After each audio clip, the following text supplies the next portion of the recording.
Hello. Let's try that again. Hi, everyone. uh, it is Tuesday. What day is it? Tuesday, January 25th, 2022. Um,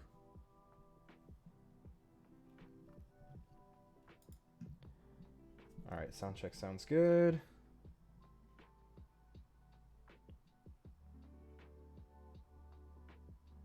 Okay. I'm just going to pull the chat up on a separate screen. Okay. Now, hopefully, no more technical difficulties like that. All right. I am going to really quickly get these stories open for today. Today was kind of slow news day for me. Like, there's definitely, like, news coming out, but, like, definitely not as much as I read yesterday. Okay. I'm going to pull open the story. Because the first story that I wanted to look at today, we're going to look at the gamesindustry.biz article. Let's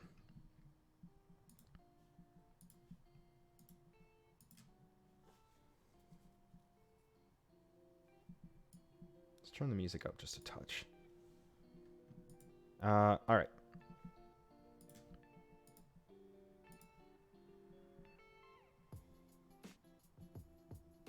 It's good music. Okay. Let me get the website open here.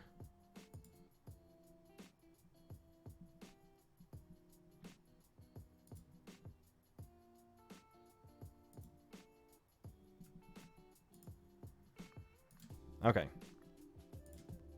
Whoops. I accidentally opened Game Pass. No, go away. All right. So, the first story today is a continuation of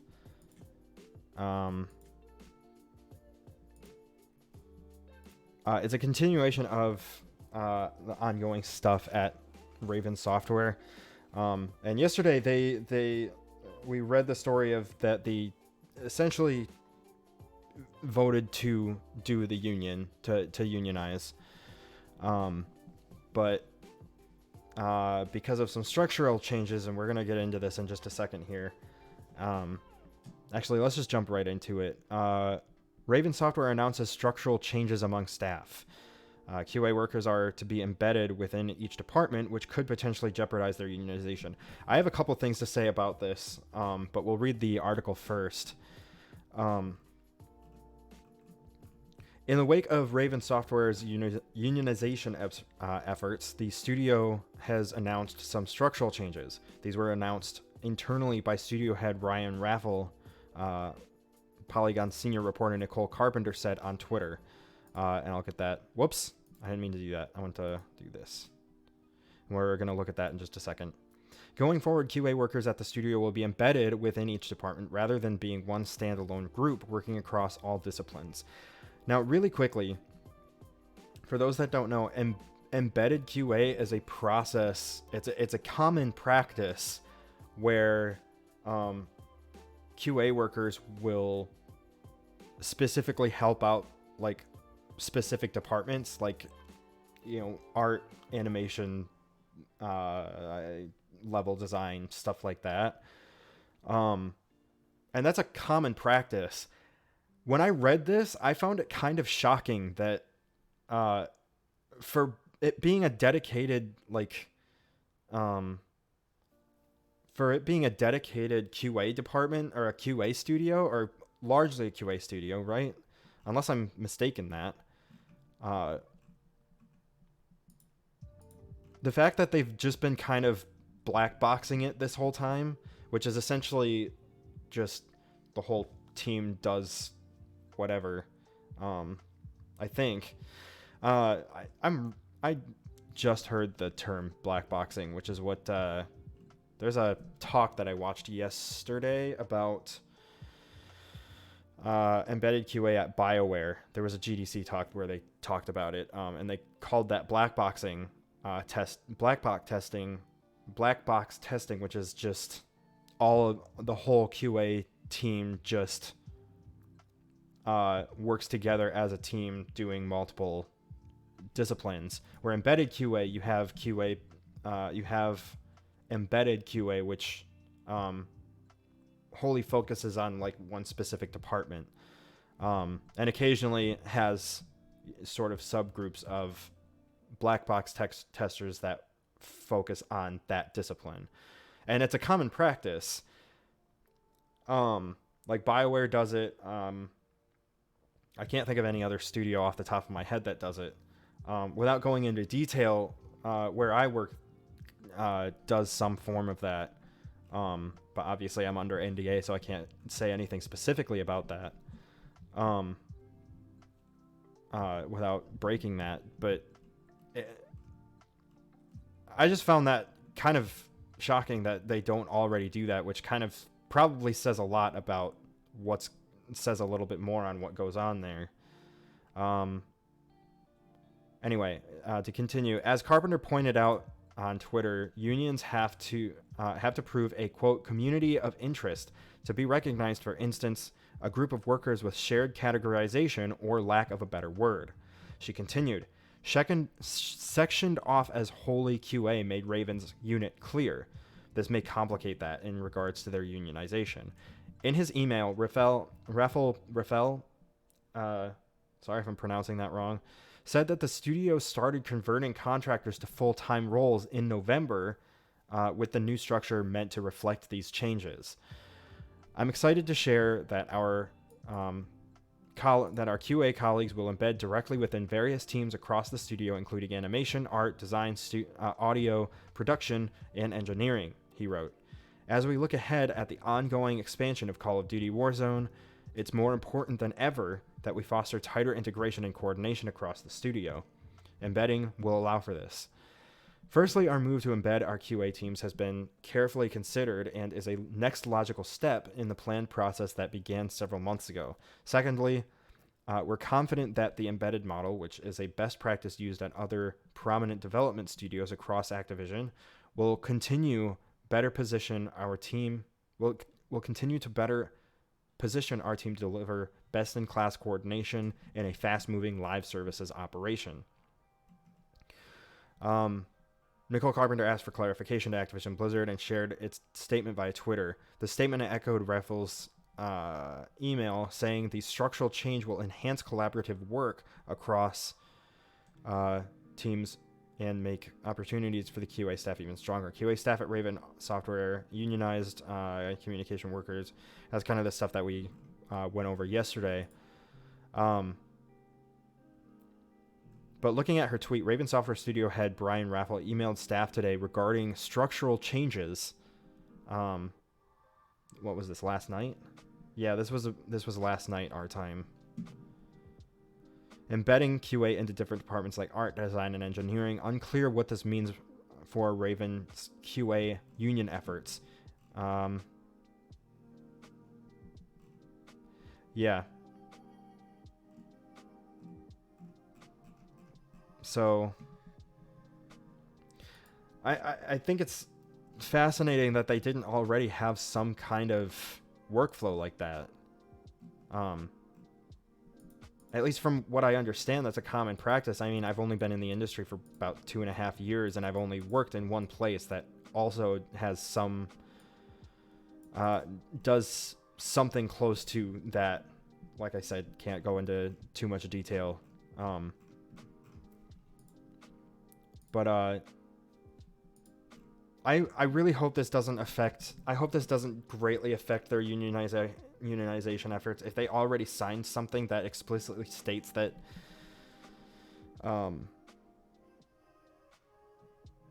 specifically states with shared categorization, I wonder if no matter what they did, this would change that. Like I said yesterday, I don't know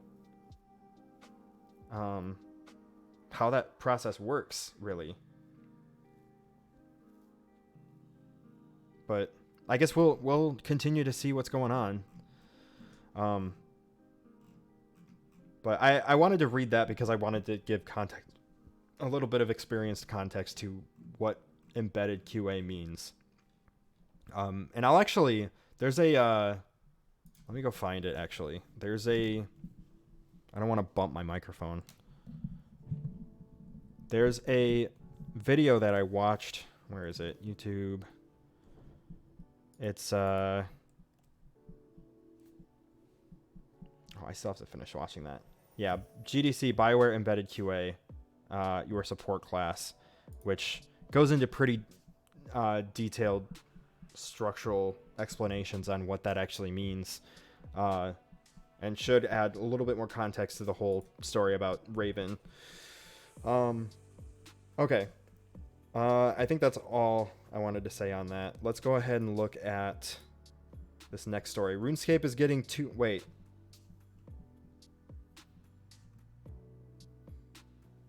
No, let's look at this story, actually. No, we'll go into this real quick, and then we'll do the NFT thing. Okay. RuneScape is getting 2 tabletop games this year. RuneScape's Fantasy World of Gielinor will soon be coming to a tabletop near you, with both a tabletop RPG and a board game slated to arrive in 2022. The TTRPG will come in the form of a quote, lavishly illustrated hardback core book with information and rules on how to build characters and stories in the long-running MMORPG's universe. According to a press release, the book will be fully compatible with the 5th edition of the world's favorite role-playing tabletop game, aka Dungeons & Dragons. The TTRPG will be heading straight to storefronts later this year. On the board game front, players can expect to craft and upgrade equipment, learn new skills for their characters, cook recipes, and explore the world of Gielinor, while completing various quests in a game for up to 5 players. The board game is set to launch via a Kickstarter campaign sometime this year. And it goes on to talk a little bit more on like the press release of it and a little bit more on the actual MMO. This is really close to my heart because I love playing. I want to get into more tabletop games. I've been playing some D&D with my girlfriend's D&D group, and I'm going to be part of a D&D campaign at some point soon. But this is really cool because I grew up playing RuneScape on. Well, I shouldn't say I grew up playing RuneScape. I played it a lot in like middle school and high school. And was sort of introduced to it in I think elementary school. I didn't actually play it in elementary school though. I mostly played it like in middle school and a little bit in high school. Not so. I ended up playing World of Warcraft more in high school. But RuneScape developer Jagex is partnering with Steamforged Games for the 2 tabletop projects. Steamforged Games is no stranger to licensed tabletop adaptations, having previously created board game versions of Dark Souls, Monster Hunter, Resident Evil, and Horizon Zero Dawn. Horizon Zero Dawn has a board game? Some of those tabletop versions, like Dark Souls, have seen huge success on Kickstarter, so it's no surprise Steamforged Games is going that route with its RuneScape adaptation as well. Hold on a second.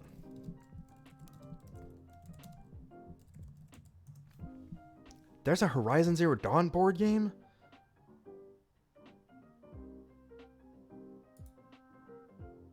What? Oh, it's expensive. What does it look like? Damn. Alright. Well, that's something I'm going to end up looking into playing. Jagex CEO Phil Mansell, in a press release, likened the board game launching by a Kickstarter campaign to how Jagex approaches RuneScape's development, where new features and ideas are often decided by the community by in-game polls. The franchise celebrated its 20th anniversary last year. Holy hell. Yeah, that's pretty much all that. I'm super excited by that. and I'm very interested to see what that game turns out to be. Is RuneScape still... RuneScape is obviously still around. I know it's still RuneScape 3. Yeah, sure.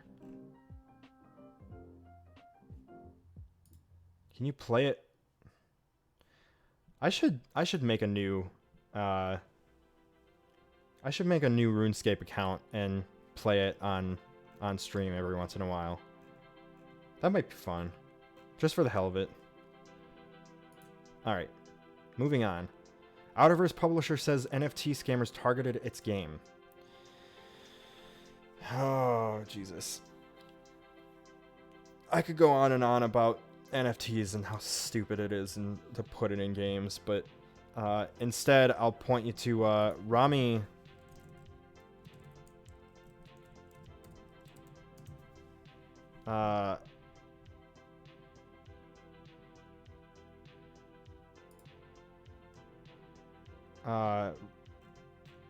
Here we go. Rami has a whole ass thread. And I remember this day too, because there was this whole thing about interoperability in NFTs in games, and it's just a ridiculous concept. There's no realistic way to make that work with current technology and workflows. And from what I've seen, like, the game development community is like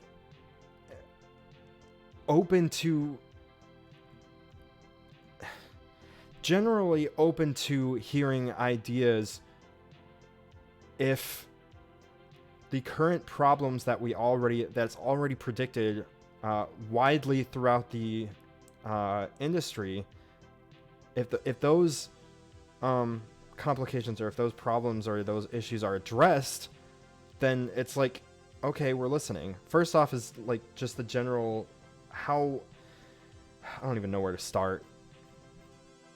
But I highly recommend checking out that tweet. I'll put this tweet in the show notes, and if you're watching this on YouTube later,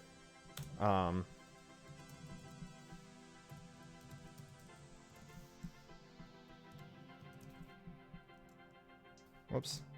So that if you're watching this later on YouTube, this will be in the description. But he goes and says, let's imagine making dice in a game. First, there's nothing. So in the nothing, we'll need to make a cube, and I guess we'll need to give the cube a size. There's nothing else. Blah blah blah. And he goes on and on and on and explains in very deep detail about the complications that you would even see, because he goes into the complicated mess that is just game development in general. But then there's situations like this. Outerverse publisher says NFT scammers targeted its game. Freedom Games today released a statement saying its recently released Outerverse has been co-opted by a blockchain gaming scam. Freedom Director of Marketing Brian Heron said, quote, an NFT scam pretending to be publisher Freedom Games and developer TBJBU2's, I probably did not say that right, but their crafting survival game Outerverse, but with blockchain technology and token integration, has been fraudulently marketing itself to the game and NFT communities. This is patently false. There is absolutely no NFT integration in the real Outerverse or with any other titles from Freedom Games. Heron linked to a website featuring official metaverse key art and labeled quote, Outerverse metaverse and decentralized platform. The site also promotes an Outerverse token with a project roadmap and a promise that a playable Outerverse game is, quote, coming soon. The official Outerverse launched on Steam and the Epic Games Store earlier this month. Heron said, quote, Freedom Games has been contacting the web hosting company presenting this scam to encourage them to remove this page. But unfortunately, we have seen other complaints about this firm hosting different fraudulent websites. Sorry, I just lost my spot. We've seen other complaints about this firm hosting different fraudulent websites and not taking action, so we are not sure if it will be a priority for them. Heron added that Freedom's legal team is looking into further remedies and will, quote, vigorously protect its copyright and trademarks. So outside of, oh my God, I don't even know where to start. Outside of the environmental impact, highly unregulated and often scammed communities, stolen artwork, constant stolen artwork, the undermining of the intrinsic value of art, you know, the idea of doing art for art's sake, or making games for game's sake, or playing games for playing's sake. Like, the direction that NFTs are taking in games is kind of, it's stupid. You know, I try not to be super, well, yeah. I was going to say that I try not to be super opinionated, but let's be honest, I'm pretty opinionated on Twitter. NFTs are fucking stupid. At least from everything that I understand about it. But it's like, I may not understand that much about it, but at the same time, all of any explanation that we do get from people who are pro NFT is just, oh, it's the future of technology and yada yada. There's no explanation. There's no, like, it's all just word salad to me. Like it's the future, and wouldn't it be cool if, you know, this item from this one game can be interoperable with a bunch of other games? Like, no. Because it doesn't, like, go. I highly suggest, it's a bit of a read, but I highly suggest reading Rami's tweet, because he goes into the complicated mess of simply making dice in a single game engine. The concept of interoperability means figuring out a way to integrate that die and how it works to be agreed upon, how it functions and is defined within a game engine that the entire industry would have to share. At least all of the studios that, all of the games and studios that want to integrate that same NFT die would have to agree upon pretty much anything that defines what that die is, what it does. And that's just for one dice with nothing else in the scene. Is essentially what he goes through with this. I highly suggest reading that, because it gives a good perspective on, like, here's how complicated game development is. Not to mention that all has to be tested as well. And coming from QA, no thank you. You could not pay me enough to test the nightmare of interoperability with NFTs in games. No thanks. Anyway.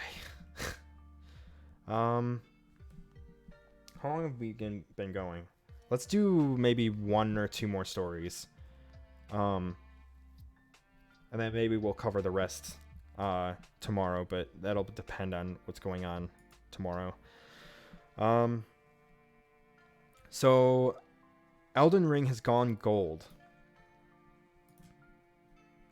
From Software has completed development on the long-awaited Elden Ring, with a master version being submitted for approval, the developer has confirmed. Just to give a little bit of context, for anyone that I think most people who would be listening to this knows what going gold means, but for those that may not, going gold essentially just means that the game's been, like, approved by third party, so like Sony or Xbox, to be released on their consoles.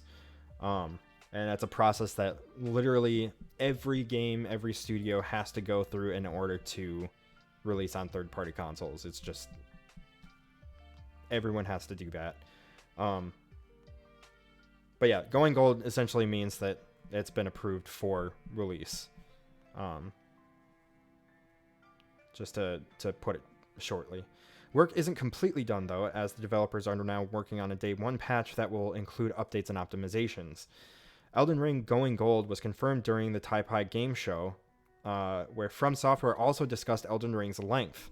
And we're going to go over that in just a second. Producer Yasuhiro Kitao said playtime will vary depending on a number of factors, but the main route should take players around 30 hours. He said, quote, "This will differ significantly by player, but in terms of targets set during development, the idea is that the main route should be able to be completed within around 30 hours. The game as a whole is quite massive and contains many dozens more hours worth of gameplay, but if we are talking about the main route only, it shouldn't take much longer than that." As for the day one patch, From Software didn't announce specifics about what's included apart from updates and optimizations based on feedback from the network test. Elden Ring was originally slated to launch in January before being delayed to February 25th. It will launch that day across PS4, PS5, Xbox One, Xbox Series, and PC. Author George R. R. Martin, who wrote the novels that got turned into Game of Thrones on HBO, wrote Elden Ring's backstory and mythology. February 2022 is shaping up to be a huge month for new game releases in addition to Elden Ring. Dying Light 2, Sifu, Horizon Forbidden West, and Destiny 2 The Witch Queen are all on the way during the shortest month of the year. And that's, just to make sure I call this out, this is Eddie Makuk?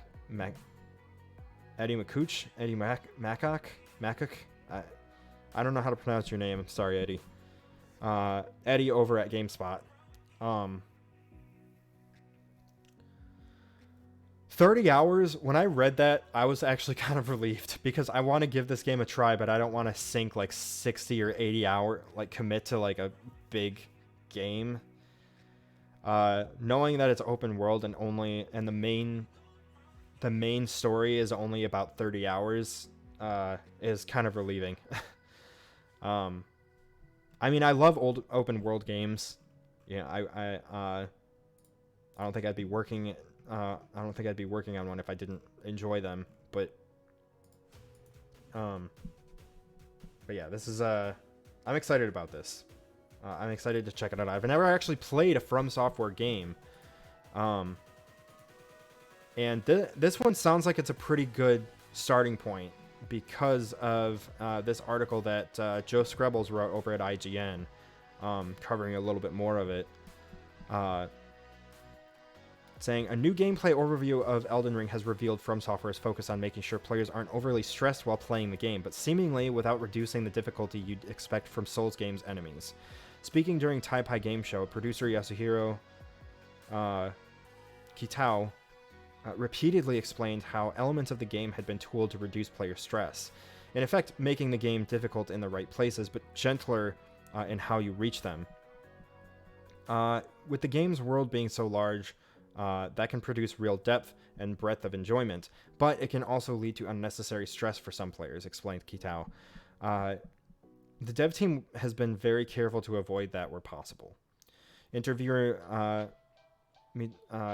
apologize, I'm going to butcher this name. Interviewer Misutsu Araki replied, quote, "With battle already being fairly difficult, I can understand wanting to reduce stress elsewhere." Kitao agreed. "Yes, especially as the enemies are so strong. With that in mind, it seems Elden Ring's enemies and bosses will be as tough as you'd hope fear from a new game from the Dark Souls developer, but Kitao made clear that a number of changes have been made to how you get to them. Elden Ring's new ability to summon and ride a horse, for example, has been touted as a major part of that focus." And he goes on to explain a number of things, but the gist of it is that boss battles should still have the notorious difficulty that all the other Souls games are known for, but getting there is essentially like getting to each of the bosses should be a little bit easier, which I guess is helpful. I've always been intimidated by Souls games just because of the sheer amount of just the sheer difficulty of them, and I've just always been intimidated by them. So I'm excited to give this one a try just because I think it's time.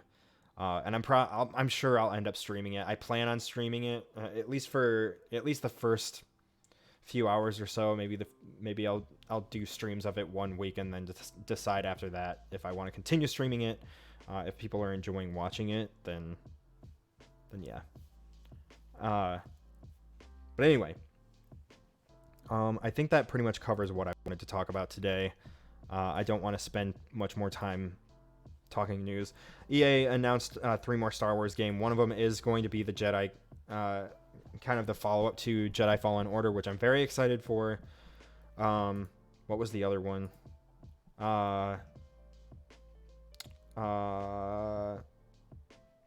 Respawn is actually working on 2 of them.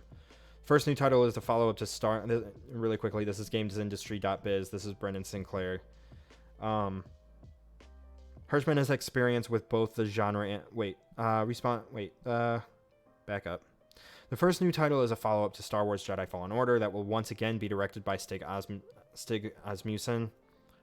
Respawn is also working on a new first-person shooter Star Wars game that will be directed by Peter Hirschman, who has experience with both the genre and the franchise, dating back to the original Medal of Honor and the mid-2000s Star Wars Battlefront games.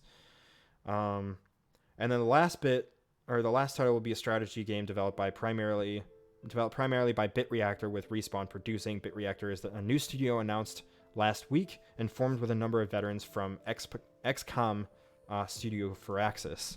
Wait, did I read that last week? Maybe I didn't. When was that? That was on Wednesday? I might have set it aside to read it, but I never actually got around to it. Huh. Interesting. Alright, I think that's going to do it for the news today. Like I said, if you're watching this over on YouTube, thank you so much for watching. Be sure to click that like button, and make sure to, like, if you want to read the articles for yourself, I know I had them on camera, but be sure to go down and check out the actual sources, because that helps them. And I have a lot of respect for all of those journalists at those places. Anyway, thanks so much if you're watching this later on YouTube, thank you guys so much for watching. Be sure to leave a like and subscribe, and we'll see you hopefully tomorrow. So thank you guys so much for watching.